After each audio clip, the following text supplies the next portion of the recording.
The men laughed as Naomi trembled under their stays, her hands guarding the life they claimed she carried. Then a stranger's shadow cut through the dust and lamplight. He took her hand, steady and sure, and spoke a lie so bold it froze the room. If she's expecting, it's my kid. Before the story unfolds, what would you do if a complete stranger stepped in to defend you in front of an entire town? Would you trust him or would you walk away? Share your thoughts in the comments before you continue the story. Naomi had learned long ago that Dustwood wasn't a place for softness. The wind was cruel, the streets unpaved, and the people even less forgiving. Still, she tried to carve a life from the dust, sewing dresses for the ranch wives, patching shirts for drifters, and keeping her head low. But on that late summer evening, as she stepped into the Lantern Saloon to deliver a finished coat, she felt the eyes before she saw the men. 3 ranch hands leaned against the long table, their boots muddy, their laughter loud enough to drown the piano. When they saw her, their grins sharpened. "Well, looky here," one of them drawled. "Heard she ain't been feeling too well. Know what that means?" Naomi kept her shoulders straight and walked toward the bar, resisting every urge to react. She needed to drop off the coat and leave. Fast. Another man snorted. "She's with child. That's what folks are saying." "But whose?"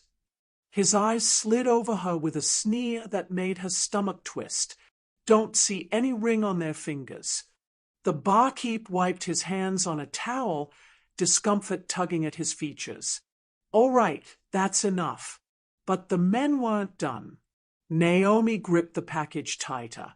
"That talk is a lie," she said evenly, though her cheeks burned. "A nasty one." "Oh, don't get all worked up now," the leader jeered.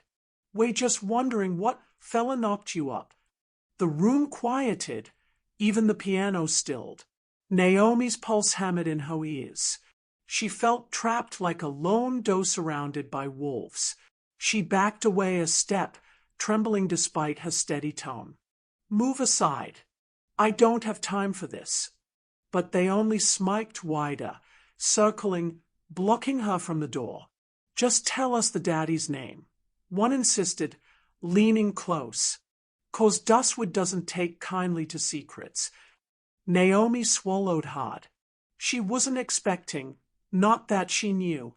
And even if she were, it wasn't their business. It wasn't anyone's.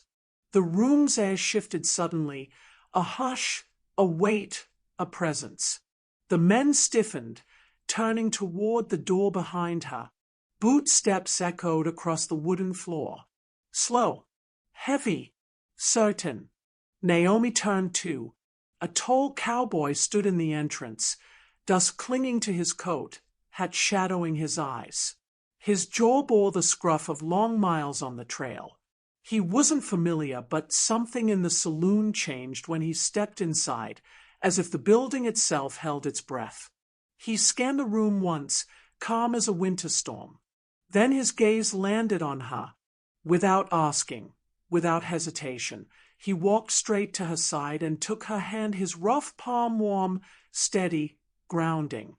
"If she's expecting," he said, voice deep and dangerous, "it's my kid." The words shattered the silence like a gunshot. Naomi's breath hitched. The ranch hands recoiled, startled, and every set of eyes in the room locked on the mysterious cowboy who'd just claimed her. She stared up at him, heart pounding, stunned into stillness. Who was this man? Why would he say such a thing? And what on earth had she just been pulled into? But even through her shock, one thing was clear. For the first time all evening, she didn't feel alone. Naomi's heartbeat roared louder than the saloon's silence. The cowboy kept his hand on hers, steady, warm, unmistakably protective. He wasn't bluffing out of drunken bravado. He stood like a man who had made a decision long before stepping through that door. The ranch hands recovered from their shock first. "You," the tallest scoffed. "You're claiming her?" The cowboy turned his head slowly toward the man, and the smirk evaporated from the ranch hand's face as if scraped clean. There was something in the cowboy's eyes, cold steel, old wounds, and a promise of violence if pushed. "That's right," he said. "So unless one of you wants to challenge a father about his own kin," he shifted his coat, revealing the polished handle of a holstered Colt. "Now's the time to step back." The men hesitated. Then one by one they backed off. Not because they believed the story, but because they believed the man. The leader spat on the floor. "Ain't worth the trouble." He shoved past his companions and stormed out.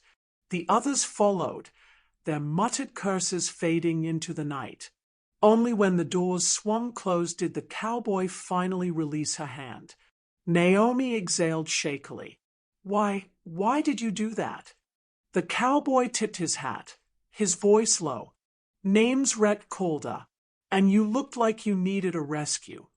"I didn't ask for one," she snapped, too shaken to hide the tremble in her words.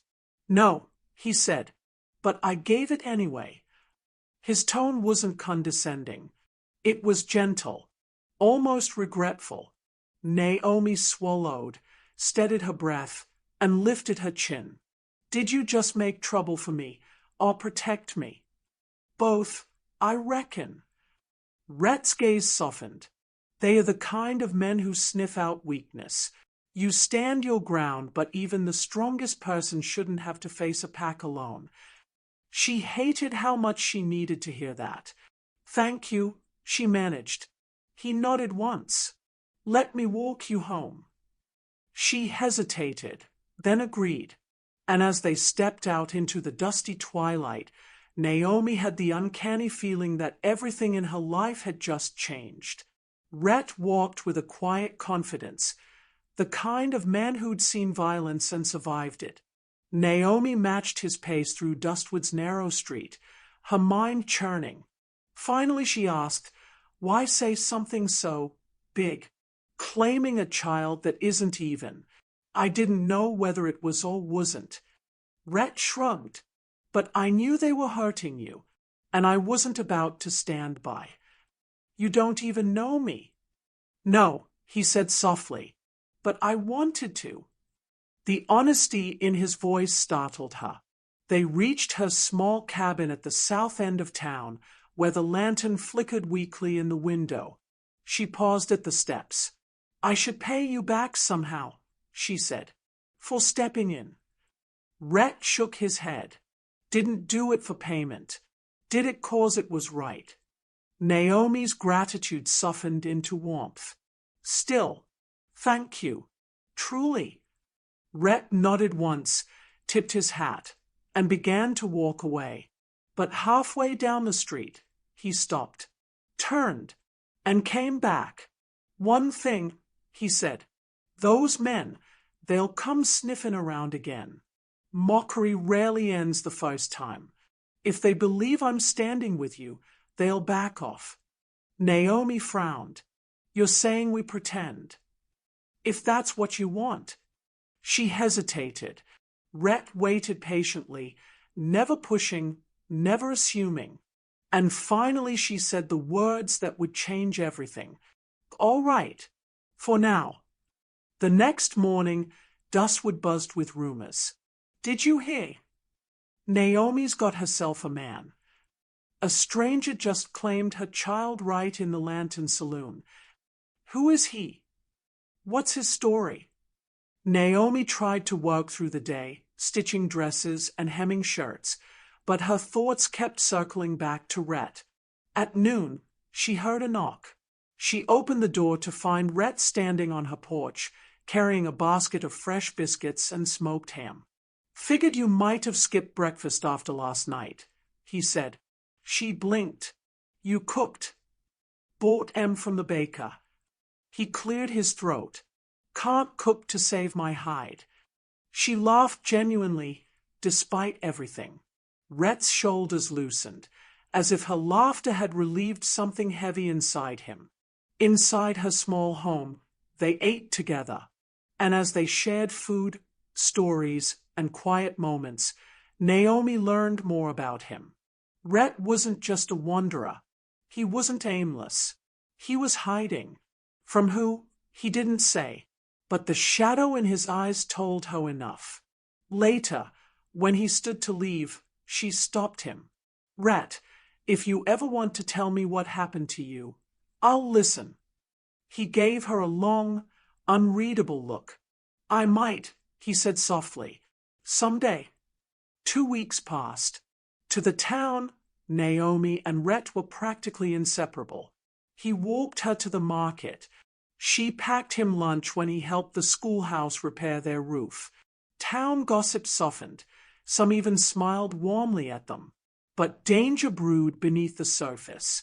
One evening, while Naomi swept her porch, a stranger rode into town. A scar across his cheek. A cruel smirk. A man carrying secrets like weapons. And when he saw Rhett across the street, his eyes lit with recognition. And vengeance. Naomi watched the man dismount and approach Rhett. You've been hidden, Calder, he growled. But the past always finds a man. Naomi's blood chilled. Rhett didn't flinch. I ain't looking for trouble. Then trouble found you anyway. The man spat at Rhett's boots. After what you did, you think you get to play house with some woman. Naomi stiffened. Rhett stepped forward, voice like a storm. You say another word about her, and you lose your tongue. The man smiked, backing away. Enjoy your time while it lasts. He rode off in a cloud of dust, but the threat lingered like smoke. Naomi touched Rhett's arm. Rhett, what's going on? His jaw tightened. Someone's coming. Someone worse. Who? My past. If you were in Naomi's shoes, would you stay beside Rhett, knowing danger is coming, or would you protect yourself and walk away? Drop your thoughts in the comments below. I'm curious what you would do. That night, Rhett finally told her the truth. He'd once ridden with a group of bounty hunters, men who blurred the line between justice and cruelty. When they crossed a line he couldn't stomach, Rhett tried to stop them. They turned on him, left him for dead. Now they wanted to finish the job.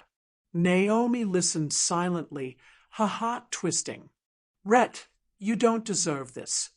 He looked at her and really looked at her. You should stay away. I've brought danger to your door. Naomi stepped closer, her voice firm. You didn't bring danger. You're facing it, and I won't abandon someone who stood up for me when no one else did. His breath caught. Their hands brushed. For the first time, Rhett's stoic mask cracked. He leaned his forehead to hers, exhaling a tremble he'd held for years. I don't know how to protect you from what's coming, he said. Naomi's fingers laced with his. Then we protect each other. The storm came at dawn. 3 riders thundered into Dustwood, the bounty hunters Rhett once called brothers. They dismounted, rifles glinting, eyes predatory. We tarkeen him, their leader barked, and we'll burn this town if we have to. Rhett stepped forward. This is between us. Leave them out of it. But Naomi stepped beside him. No, she said. You won't face them alone. The men laughed. You think that woman can save you, the leader sneered. Rhett drew his Colt. I think she already did. The battle erupted, gunshots, shouts, dust, and fire. Townsfolk scattered or hid behind barrels. Naomi ducked behind a wagon and fired her small revolver, forcing the men to split their focus. Rhett fought like a man who finally had something to live for, not something to run from. One bounty hunter fell. Then another. The leader charged, raising his rifle. Bang! Naomi fired first. He crashed to the dirt, stunned and bleeding. Rhett kicked the rifle away and hauled the man up by his collar. It ends now, Rhett growled. The man spat blood. You think you can outrun what you are? No, Rhett said, "But I can choose who I become." He threw the man to the ground and let the sheriff take him away. Dustwood was safe. Because of them. After the dust settled, the town gathered around Rhett and Naomi, offering thanks, respect, and something Naomi hadn't felt in years: belonging. Later, on Naomi's porch, Rhett sat beside her, both of them exhausted and alive. "You saved my life," he murmured. She smiled softly. "You saved mine first." Rhett took her hands gently in his. "Naomi, about what I said that night in the saloon, the claim I made." She held her breath. "I know it started as a lie." His thumb brushed her knuckles. "But if you'd let me, I'd like to make something real with you. A home, a future, maybe even a family for real someday." Naomi's eyes warmed with tears not of sadness, but of the quiet joy she'd thought impossible in Dustwood. She leaned her head on his shoulder. "You already feel like home," she whispered. Rhett exhaled shakily, pulling her close. "Then I reckon I'm the luckiest man alive." The sun dipped behind the hills, casting gold across the dusty town they'd defended together. And for the first time in their lives, both Naomi and Rhett felt something they had never dared hope for: peace, love, and a future they would build side by side. A future that had begun with a single bold sentence: "If she's expecting, it's my kid." If you were Naomi or Rhett, what would your next step be after surviving all this? Would you settle down, leave Dustwood, or start a new adventure together? Let me know in the comments. I read every single one. Dustwood changed after the day Rhett and Naomi stood their ground. The townsfolk who once whispered rumors now greeted Naomi with warmth and respect, bringing her fabric, buttons, and little gifts for her sewing shop. Rhett, once a drifter with no roots, rebuilt the old barn behind Naomi's cabin, turning it into a workshop where he repaired saddles, mended tools, and taught young boys how to handle a horse without fear.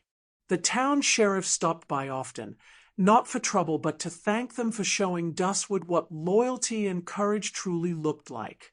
And when the night sky stretched wide and full over the desert, Rhett and Naomi would sit on the porch, watching fireflies dance above the sagebrush while their hands rested in a quiet, familiar intertwine. The danger had passed, but the bond remained stronger than the rumors that once threatened her, or the past that once hunted him. Dustwood wasn't just a place they survived. It had become the place where they found one another. And sometimes, when new travelers rode into town and asked about the couple living in the cabin by the tall cottonwood tree, the locals just smiled. "They are proof," they'd say, "that fate has a way of bringing the right two people together even if it has to start with one wild, unbelievable sentence in a crowded saloon."